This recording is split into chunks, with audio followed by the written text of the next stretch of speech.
देखता है तो तभी वहाँ से बादल हटकर एक तेज रोशनी निकालते हैं। लेकिन ये सब कुछ देखने की वजह से अचानक से ही उसे एक अजीब सा विजन आने लगता है। उसको अपनी आंखों के सामने एक डिवाइन रियल में नजर आ रही थी। यहाँ पर साथ ही साथ एक लेडी मास्टर नजर आती है, लेकिन उसी मोमेंट पर शाओलिन उसके विजन को तोड़ देती है, उसे जगाकर, जिससे चेंगज़ू को गुस्सा तो आता है लेकिन आखिर वो क्या ही कर सकता था, बल्कि वो तो उसको चिढ़ाते हुए यहाँ से आगे चली जाती है। चेंगज़ू अपने विजन के बारे में सोचता तो है लेकिन वो कुछ नहीं कर पाता। जिसके बाद अब आधी रात का समय हो चुका था और ये लोग दो सिपाहियों के साथ में पहुंच चुके होते हैं उसी मेंशन के ही सामने। लेकिन उसी मोमेंट पर जैसे ही मास्टर ने अपने रिचुअल को थोड़ा सा आगे बढ़ाया था तो एक हवा का चक्रवात शुरू हो चुका था। मन ऐसा लग रहा था कि वो इविल स्पिरिट इन लोगों को वार्न कर रही हो कि प्लीज अंदर मत आओ, अंदर आओगे तो मारे जाओगे। जिस मोमेंट पर तभी मास्टर कहने लगते हैं लॉर्ड शॉन्ग से, देखो मेरी तो उम्र निकल चुकी है ये सब कुछ करते हुए, लेकिन मेरे ये दोनों ही डिसाइपल्स अभी भी बच्चे ही हैं। और ये बात तो आप भी जानते हो कि ये कोई छोटा मोटा मैटर बिल्कुल भी नहीं है कि अगर मेरे डिसाइपल इस इविल ऑरा से इफेक्ट हो गए तो वो इसके अंदर तो रह ही नहीं पाएंगे। जो बात सुन के वो मिनिस्टर ये कहने लग जाता है कि टाइस्ट मास्टर आप क्या कहना चाहते हो, जिससे कि फिर मास्टर तुरंत यहाँ पर यूज करने लग जाते हैं अपने कॉइन को, जो कि एक बहुत ही कमाल की चीज होती है और वो उसी से सच्चाई का भी पता लगाते हैं। मास्टर ये कहने लग जाते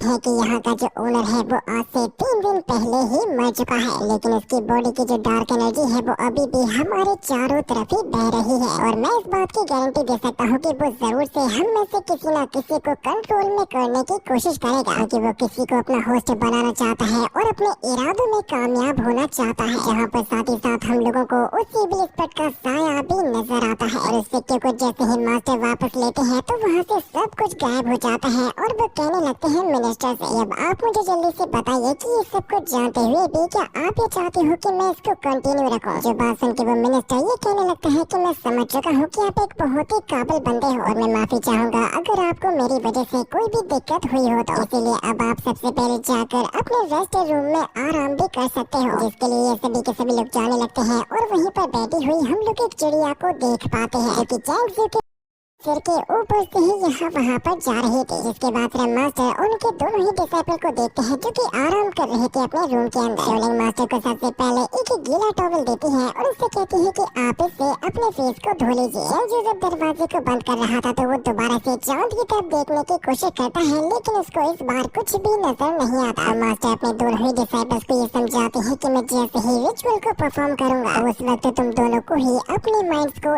एकदम प्योर रखना पड़ेगा। गलती से भी कोई भी मजाकिया चीज वहाँ पर करने की कोशिश मत करना, क्योंकि अगर तुम लोगों का ध्यान हटेगा तो वो इविल स्पिरिट तुम्हारी बॉडी के ऊपर भी कब्जा कर सकती है। ये बात सुन के चेंगज़ू डर जाता है, लेकिन शाओलिन को तो बड़ा ही मजा आ रहा था। मास्टर कहते हैं कि अगर ऐसा कुछ भी होता है तो मुझसे उम्मीद मत रखना कि मैं तुम लोगों को बचा पाऊंगा। इसीलिए वो दोबारा से भी पूछते हैं कि चेंगज़ू और शाओलिन क्या तुम लोग मेरी बात को अच्छे तरीके से समझ गए हो। वो दोनों ही कहते हैं कि बिल्कुल मास्टर, लोग अपने काम को करने के लिए तैयार हैं। मास्टर कहते हैं कि ठीक है, अब मैं यहाँ से खाना लेने के लिए जा रहा हूँ, तब तक तुम लोग अपने कल्टीवेशन पर ध्यान दो। और मैं दोबारा कह के जाता हूँ कि तुम लोग कोई भी गड़बड़ मत करना। इसके बाद फिर मैं मास्टर को बाहर की तरफ जाते हुए दिखाया जाता है, लेकिन उनकी जो नजरें होती हैं वो इसी पर ही थी कि आखिर यहाँ पर क्या गड़बड़ हुई है। शाओलिन बाहर झाँक कर देखती है जहाँ पर मास्टर अब जा चुके थे, लेकिन जो चेंगज़ू होता है वो तुरंत ही अपने कल्टीवेशन करने पर ध्यान देने लगा था। और जब वो ये सब कुछ कर रहा था तो उसी मोमेंट पर पीछे से आकर शाओलिन ने उसके मुंह को पकड़ लिया था, जिससे कि चेंगज़ू तो डर ही जाता है। और उससे कहती है कि चेंगज़ू, क्या तुमने इस बात को नोटिस किया था? जिस तरीके से हमारे मास्टर हमारी तरफ देखे थे वो सच में काफी ज्यादा अजीब था। चेंगज़ू कहता है कि पहले मेरा मुंह तो खोलो, वैसे तुम्हारा ये सब कुछ कहने का मतलब क्या है? क्या हमारे मास्टर के साथ में कुछ हो गया? शाओलिन कहती है कि हमारे मास्टर ने हमें सेम वैसे ही देखा था जैसे कि लोग सोना चांदी को देखते हैं। क्या पता ऐसा भी हो सकता है कि शायद वो हम लोगों तो बेचने वाले हो, किसी के साथ में सौदा करने वाले हो। जो बात सुन के चेंगज़ू से कहता है कि क्या तुम पागल हो गई हो? हमारे मास्टर आखिर में किसी के साथ में सौदा करने वाले हो। जो बात सुन के चेंगज़ू से कहता है कि क्या तुम पागल हो गई हो? हमारे मास्टर आखिर में क्यों बेचेंगे? शाओलिन कहते हैं कि ये बात तुम भी जानती हो, जब पिग बड़े और मोटे से हो जाते हैं तो उन्हें काट कर खा लिया जाता है। और वैसे ही शायद अब हम लोगों का भी समय आ चुका होगा, लेकिन तुमसे आके कहने का फायदा ही क्या है, क्योंकि तुम तो बेवकूफ हो और तुम्हें कुछ भी समझ में नहीं आता। तो चेंगज़ू इसकी बात पर ध्यान नहीं देता और दोबारा से अपने कल्टीवेशन पर ही लग जाता है। लेकिन जब वो ऐसा कर रहा था तो दोबारा से उसके मन में वही सारी चीजें आने लगती है। एक डिवाइन रियल को देखता है और एक लेडी को भी देखता है। इसकी वजह से दोबारा से उसकी नजर जाती है चांद के ऊपर। यहाँ तक कि इस बारे में वो तो शाओलिन को भी बताने की कोशिश करता है कि अभी हाल में मैंने एक काफी अजीब सी चीज देखी। वो कहता है कि मैं जैसे जैसे करके पैलेस के करीब जा रहा हूँ मेरी ये जो फीलिंग है वो और भी ज्यादा स्ट्रॉन्ग होते जा रही है। जो बात सुनकर शाओलिन उससे कहती है कि कहीं ऐसा तो नहीं है कि तुम्हारी किस्मत चमकने वाली हो या तुम किसी कैनन इवेंट का हिस्सा हो जो कि आज पूरा होने वाला हो। बल्कि वो तो प्रिटेंड भी करने लगती है कि मेरे सीनियर है कि चूज किए हुए बंदे की किस्मत चमकने वाली है, उनको चुना है गॉड ने और अब वो बचाएंगे इस दुनिया को। जिसके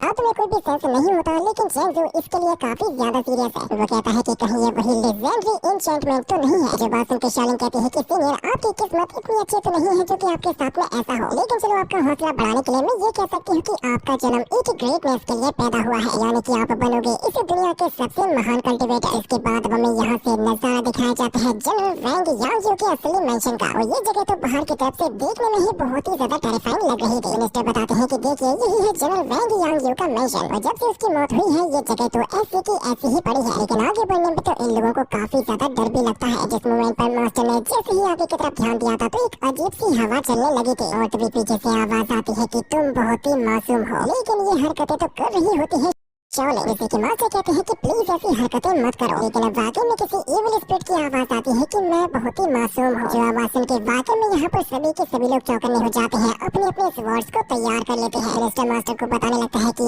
आवाज मुझे लग रही है एकदम सेम टू सेम जनरल वैंग यांगजू के ही जैसे। जो बात सुनते ही मास्टर तुरंत ही अपने दोनों ही डिसाइपल्स को कुछ प्रोटेक्टिव तालिस्मान दे देते हैं। कहते हैं कि अगर तुम लोगों के साथ में कोई भी गड़बड़ होती है तो बाद में मैं तुम लोगों को बचा पाऊंगा। लेकिन अब अचानक से ही कुछ अजीब सी चीजें भी होने लगी थी, क्योंकि नजारा कुछ ऐसा हो चुका था जैसे कि ये बन चुका हो एक इविल हाउस, जिसके दरवाजे अपने आप ही खुल जाते हैं इन लोगों को अंदर बुलाने के लिए। और जब हम लोग एक स्टैचू देखते हैं तो वो इतना ज्यादा भयानक लगता है कि सभी लोग तो डर जाते हैं। और पहले इसके अंदर फिलहाल में तो लोगों को ऐसा कुछ भी नजर नहीं आता, जिसकी वजह से ये उसको स्पिरिट समझे। मास्टर सबसे आगे होते हैं और वो तभी मिनिस्टर से कहते हैं कि मुझे बताओ जल्दी से कि आखिर उसकी बॉडी कहाँ पर है। जिसके बारे में मिनिस्टर बताता है कि उसकी बॉडी में तो अपने आप ही आग लग गई थी और इस जलती हुई आग में हम लोग जनरल को बचा नहीं पाए। जो बात सुनकर तो लोगों को और भी ज्यादा डर लगने लगता है। चैंग से कहता है कि जूनियर मैं तुम्हें बचाऊंगा। शाओलिन कहती है कि हाँ वो तो दिख रहा है कि कौन ज्यादा डरपोक। यहाँ पर मास्टर तुरंत इस सच्चाई के बारे में पता लगाने के लिए अपने कॉइन को बाहर निकाल लेते हैं, लेकिन इस कॉइन की शक्ति भी कमजोर पड़ जाती है क्योंकि उसके तो टुकड़े टुकड़े हो गए थे। और यहाँ पर जो रेड लाइट जल रही थी वो अचानक से ही ब्लू कलर में चेंज हो जाती है। मास्टर कहते हैं कि चिंता मत करो, मेरे पास में और भी कई सारे तरीके मौजूद है। और वो अपने कुछ फ्लाइंग बॉल्स को लेकर आ जाते हैं, लेकिन तभी अचानक से ही वहाँ से वो स्टैचू गायब हो जाता है, जिसके बारे में सभी लोग सोच ही रहे थे कि वो कहाँ गया, जो कि तुरंत ही आ जाता है इन लोगों के पीछे से। और वो सभी लोगों को मारने के लिए उनके ऊपर गिरने भी वाला था, जहाँ से मास्टर ने अपने दोनों ही डिसाइपल्स को बचा लिया था। लेकिन एक सिपाही गलती से उसी से टकरा कर ही मारा जाता है। मिनिस्टर और उस दूसरे सिपाही की तो रूह कांप जाती है ये नजारा देखकर, जिसकी वजह से वो तुरंत यहाँ से भागने की कोशिश करने लगता है अपनी जान बचाने के लिए। लेकिन इविल घोस्ट ने दरवाजे को बंद कर दिया था और वो स्टैचू दोबारा से उड़कर अब इस सिपाही को भी जान से मार देता है और बाकी के लोगों को अपना टारगेट बनाने लगता है। फिर इसका मुकाबला करने के लिए अब सामने आ जाते हैं मास्टर और वो कहते हैं कि अब जरा मेरा सामना करके दिखाओ। इनकी बॉल्स काफी ज्यादा पावरफुल होती है और वो डायरेक्टली उनको सीधा टकरा देता है उसी स्टैचू से, जिन्होंने स्टैचू को थोड़ा बहुत इंजर्ड तो किया था लेकिन ज्यादा कोई नुकसान नहीं पहुंचा पाते। जिससे कि मास्टर ने दोबारा से अपनी बॉल्स को इकट्ठा करके एक काफी पावरफुल अटैक को समन किया था। उनके अंदर वो इस वॉर टेक्निक को कंबाइन करके सीधे ही जाके टकरा देते हैं उसी स्टैचू से, जिससे कि यहाँ पर हमें काफी बड़ा धमाका देखने को मिलता है और चारों तरफ ही धूल फैल जाती है। लेकिन वो इविल स्पिरिट तो इतना ज्यादा पावरफुल होता है कि सभी के सभी बॉल्स को घुमा के ही दूर फेंक देता है। इनमें से कई सारे ब्रॉन्ज बॉल्स के तो टुकड़े टुकड़े भी हो गए थे, जो चीज मास्टर के लिए काफी ज्यादा शॉकिंग होती है कि अब वो आकर इससे कैसे बचेंगे। और इस इविल स्टैचू का पावर लेवल इतना ज्यादा था कि वो सीधा ही जाके टकरा जाता है मास्टर से। इन्होंने बड़ी ही मुश्किल के साथ में अपने आप को बचा पाया था और अब यहाँ पर तुरंत ही इन दोनों के बीच में एक काफी खतरनाक फाइट भी स्टार्ट हो गई थी। मास्टर अपने स्किल्स का यूज कर रहे थे अपने आप को बचाने के लिए और वो यूज कर रहा था इविल पावर्स को। साथ ही साथ वो तुरंत ही अपने कुछ डिवाइन टैलिस्मान का यूज करते हैं, लेकिन उनको खत्म कर देता है वो स्टैचू, जिसकी वजह से वो मिनिस्टर शाओलिन और चैंगजू तीनों के तीनों यहाँ से भागने की कोशिश भी करने लगे थे। लेकिन इस फाइट में वाकई में मास्टर की काफी बुरी हालत हो रही थी उस स्टैचू से पिटते पिटते। ये तीनों के तीनों जाकर एक टेबल के नीचे छुप जाते हैं और ये सोचते हैं कि शायद इन लोगों की जान बच जाएगी। लेकिन इन लोगों की आंखों के ही सामने वो स्टैचू जो की पूरी तरीके से पत्थर है वो मास्टर को टक्कर दे रहा है। जिसे मास्टर मौका पाते ही अपने डिवाइन तालिस्मान का यूज करने की कोशिश करते हैं उसके ऊपर, लेकिन इविल स्पिरिट की शक्ति इतनी ज्यादा होती है कि एक ही धमाके के साथ में वो सभी के सभी तालिस्मान ही खत्म हो जाते हैं। मास्टर खुद भी शौक हो जाते हैं ये चीज देखकर कि आखिर ये कैसी शक्ति है जिसको मैं हरा नहीं पा रहा। साथ ही साथ वो स्टैचू धुंध का फायदा उठाकर अपने आप को छुपा भी लेता है। चैंगजू, शाओलिन और वो मिनिस्टर तीनों के तीनों सोच रहे थे कि आखिर ये स्टैचू कहाँ गया। जिसके आगे की स्टोरी नेक्स्ट एपिसोड में होगी और ये जानने के लिए जल्दी से चैनल को सब्सक्राइब भी कर दो।